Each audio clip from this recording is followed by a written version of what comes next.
મિત્રો શું તમે જાણો છો કે દ્રૌપદીને એક નહીં પરંતુ 5 પતિ કેમ હતા? શું આ પાત્ર કુંતી માટે એક શબ્દ કારણ બન્યું હતું કે પછી તેની પાછળ ભગવાન શિવનું એક રહસ્યમય વરદાન હતું? મહાભારતમાં દ્રૌપદીને 5 પતિ કેમ બન્યા? આજે આપણે જાણીએ આ ચોંકાવનારી કથા સાહેબ. તો આ રહસ્યમય કથા અંત સુધી જોઈજો મિત્ર મારા. કહેવાય છે કે દ્રૌપદીએ પોતાના પૂર્વ જન્મમાં ભગવાન શિવની કઠોર તપસ્યા કરી હતી. જ્યારે ભગવાન શિવ પ્રસન્ન થયા ત્યારે તેણે સર્વગુણ સંપન્ન પતિ માંગ્યો. ઉચ્છામાં તેની પોતાની ઈચ્છા 5 વખત વ્યક્ત કરી સાહેબ. ભગવાને શિવે કહ્યું, તથાસ્તુ, આગલા જન્મમાં તને 5 પતિ મળશે અને દરેકમાં અલગ અલગ શ્રેષ્ઠ ગુણ હશે. પછી આવ્યો દ્રૌપદીનો સ્વયંવર. સ્વયંવરમાં ફરતી માછલીની આંખની નીચે પાણીમાં પડતા પ્રતિબિંબમાં જોઈને વિંધવાની હતી. કઠિન શરત હતી. ઘણા રાજાઓ મહારથીઓ નિષ્ફળ થયા, પરંતુ અર્જુન અદ્ભુત નિશાનબાજી હતા. નિશાનબાજીથી માછલીની આંખ વિધી નાખે છે અને દ્રૌપદીને જીતી લે છે. અર્જુન અને તેના ભાઈઓ દ્રૌપદીને લઈને પોતાના ઘરે પહોંચ્યા. માં, આજે મેં એક અમૂલ્ય વસ્તુ લઈને આવ્યા છીએ. તે સમયે કુંતા માતા અંદર હતા. તેમણે જોયા વગર જવાબ આપી દીધો, જે લાવ્યા છો તે 5 ભાઈઓ સરખા ભાગે વેચી લો. કુંતી માતાને લાગ્યું કે પાંડવો રોજની જેમ ભિક્ષા અથવા તો અનાજ લઈને આવ્યા છે, પરંતુ જ્યારે બહાર આવીને તેમણે જોયું તો દ્રૌપદી હતી. ત્યારે તેઓ આશ્ચર્યચકિત થઈ ગયા. તો પ્રશ્ન હતો માતાના વચનનો. માતાએ કહી દીધું કે 5 વેચી લ્યો. મહાઋષિ વ્યાસ આવ્યા. તેમણે સમજાવ્યું કે આ બધું સામાન્ય ઘટના નથી. ભગવાન શિવના વરદાન અને દેવી ઈચ્છા અનુસાર આ બધું બન્યું છે. અંતે ધર્મનું પાલન કરતા દ્રૌપદીએ 5 પાંડવો સાથે લગ્ન કર્યા. આમ દ્રૌપદીને 5 પતિ થવાનું કારણ માત્ર કુંતીનું વચન નહોતું, તેની પાછળ ભગવાન શિવનું વરદાન, મહાઋષિની સલાહ. તો મિત્રો, તમને આ કથા કેવી લાગી કમેન્ટ બોક્સમાં જરૂર લખજો. અને આ વિડીયો ગમ્યો હોય તો લાઈક કરીને શેર કરજો અને કમેન્ટમાં લખો જય શ્રી કૃષ્ણ. શું મિત્રો તમે જાણો છો કે મહારાષ્ટ્રના પુણે જિલ્લામાં એક પ્રાચીન મંદિર ગણપતિ બાપા ઉંદર ઉપર નહીં, જેની સાથે એક રહસ્ય કથા જોડાયેલી છે? તો આ વાત સાંભળશો ને તો સમજાશે કે વિઘ્નહર્તાને પોતાનું વાહન બદલવાની શું જરૂર પડી હતી. આ વિડીયોની અંદર અંત સુધી બન્યા રહેજો સાહેબ. સતયુગમાં સિંધાસુર નામનો એક અસુર સૂર્યદેવની કઠોર તપસ્યા કરે છે. સૂર્યદેવ તેની ભક્તિથી પસંદ થઈને સૂર્યદેવ તેને અદ્ભુત એક વરદાન આપે છે. અસુર કહે છે કે મને કોઈ મારી ના શકે, હું હંમેશા માટે અમર થઈ જાઉં. સૂર્યદેવે કહ્યું, તને સંપૂર્ણ અમર તો નહીં બનાવી શકું, પરંતુ તારા શરીરમાં અમૃતનો કલશ સ્થાપિત કરું છું. જ્યાં સુધી આ અમૃત સુરક્ષિત રહેશે ત્યાં સુધી તારો વાળ પણ કોઈ વાંકો નહીં કરી શકે અને તારું વધ નહીં થાય. વરદાન મળતા સિંધાસુર અહંકારમાં ડૂબી ગયો. તેણે થયું કે હવે મને કોઈ મારી નહીં શકે. તેને દેવતાઓ ઉપર આક્રમણ કર્યું, ઋષિઓને ત્રાસ આપવા લાગ્યો અને ત્રણેય લોકમાં હાહાકાર મચાવી દીધો. દેવતાઓ ગણપતિ બાપાને પ્રાર્થના કરે છે. ભક્તોને પોકાર સાંભળીને ગણપતિ બાપાએ એક દિવ્ય સ્વરૂપ ધારણ કર્યું. આ વખતે તેઓ પોતાના પ્રિય વાહન ઉંદર ઉપર નહીં પણ એક તેજસ્વી મોર ઉપર સવાર થયા. મયુરેશ્વર તરીકે પ્રસિદ્ધ થયા. ભયંકર યુદ્ધ શરૂ થયું, પરંતુ દર વખતે તે ફરી જીવતો થઈ જતો, કારણ કે તેના શરીરમાં રહેલો અમૃતનો કળશ તેને મરવા નતો દેતો. ત્યારે ગણપતિ બાપાએ પોતાની દિવ્ય દ્રષ્ટિથી તેનું રહસ્ય જાણી લીધું. યોગ્ય ક્ષણ આવતા જ બાપાએ પોતાના દિવ્ય શસ્ત્રથી સીધો અસુરના પેટમાં પ્રહાર કર્યો.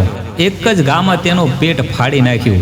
અંદર રહેલો અમૃતનો કળશ તૂટી ગયો અને અમૃત ધરતી પર વહી ગયું. વરદાનનો પ્રભાવ પણ સમાપ્ત થઈ ગયો સાહેબ. ત્યાર પછી ગણપતિ બાપાએ સિંદુરાસુરનો વધ કરી નાખ્યો. દેવતાઓ અને ત્રણેય લોકને તેના આતંકમાંથી મુક્ત કર્યા. ત્યાંથી જ મોર ઉપર બિરાજમાન શ્રી મયુરેશ્વર ગણપતિ બાપાનો મહિમા સમગ્ર ભારતભરમાં પ્રસિદ્ધ થઈ ગયો. કહેવાય છે કે આજે પણ મહારાષ્ટ્રના પુણે જિલ્લામાં મોર ગામમાં આવેલું શ્રી મયુરેશ્વર મંદિર આ દિવ્ય કથાને યાદ અપાવે છે સાહેબ.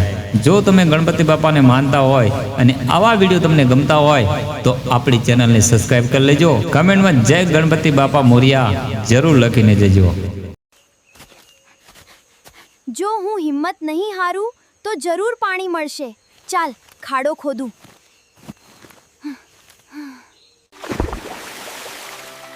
વાહ, ભગવાનનો આભાર, પાણી આવી ગયું.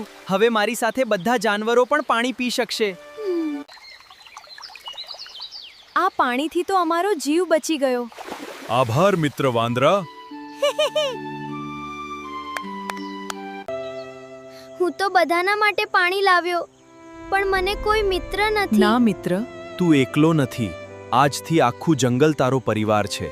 શું મિત્રો શીતળા સાતમના દિવસે ઠંડુ નહીં પણ વાસી ભોજન જમવામાં આવે છે અને ચૂલો ઠારવામાં કેમ આવે છે? કહેવાય છે કે શીતળામાં સાતમના દિવસે ચૂલામાં રમવા આવતા હોય છે, રાધણ છઠના દિવસે આપણે ભોજન બનાવતા હોય છે અને સાતમના દિવસે આપણે ઠંડુ ભોજન જમીએ છીએ. બીજા દિવસે ચૂલો સળગાવવામાં આવતો નથી.